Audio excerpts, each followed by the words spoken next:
This segment of Panther Sports Talk is brought to you by Lincoln Savings Bank, at home in Iowa, at work for you.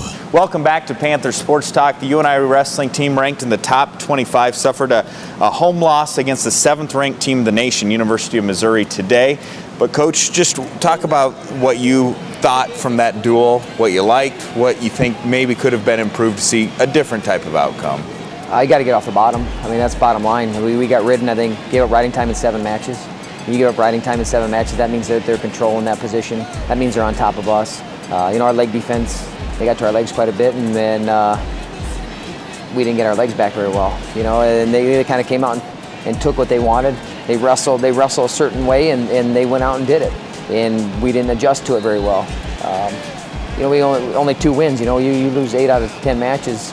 There's a lot of things that you got to work on yep. and get better. But those are 2 glaring areas. We got exposed. We got exposed on bottom big time, and our leg defense got exposed too. So we got to address those. The Panthers do lose their final home duel of the season, but last week, arguably one of the best weeks for UNI wrestling in recent memory, knocking off Oklahoma at home, which is nationally ranked, then going on the road and knocking off a top 25 Northwestern team. What did you like from the team last weekend, and what you saw out of each of the guys? Maybe some of the things I didn't see today, just kind of fight and hustle and energy. The best thing was that we responded. We wrestled on Friday and beat Oklahoma, and then we come back and beat Northwestern on Sunday, so we followed them up. But we needed to follow up again today. Last week's already done. Today's what just happened, and we got to make some adjustments from there. UNI looks to move forward from this, and they're going to be road warriors from here.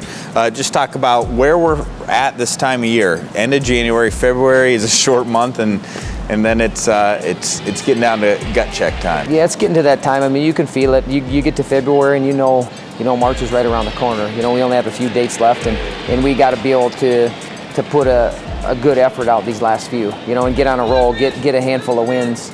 For our guys moving into the tournament, because sometimes it's tough.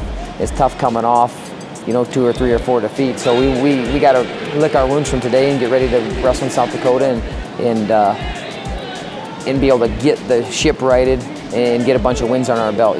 South Dakota, North Dakota, Iowa State. So we got some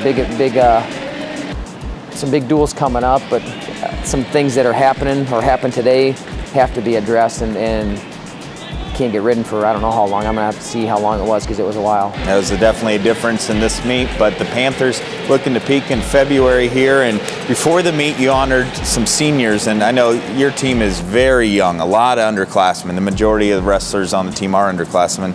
Why is it important to have some seniors that can step up, lead, especially when you're trying to turn this program around with all these young guys? I mean, just to have that example, and I think we've had some guys that that are.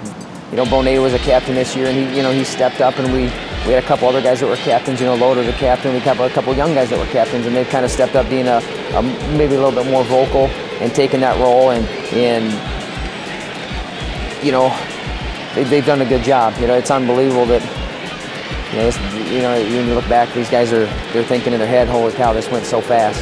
You tell them when it's happening, it goes so fast. Those freshmen are going to be seniors before you know it, so they got to take advantage of the opportunities in front of them, and we want those 3 seniors to finish their careers right, and that's that's down in Des Moines, being up on the sand.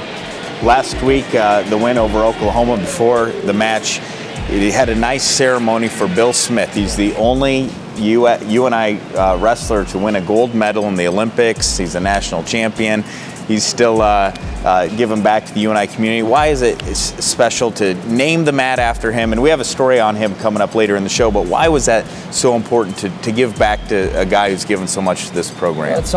He's the only gold medalist from UNI, not just wrestling, but UNI, so we need to recognize that, and we need to recognize that, just that excellence. That's what we're shooting for. We're shooting to be the best, not just in the country, but in the world, and it's good for our young guys to see that we've had an Olympic champion. He's still living, and telling the guys some stories, and just having that rub off, and really just honoring him. I don't know of any other places that have a mat named after him, or anybody. So it was really neat. I know he felt good about it, and we're happy that we could come away with a victory to honor him and do it the right way. You're on the road from here on out. I know you're appreciative of all the fan support you've had here this year. No, we love the fans. They do make a difference. You know, today it was pretty rough weather, you know, but there was still a good crowd.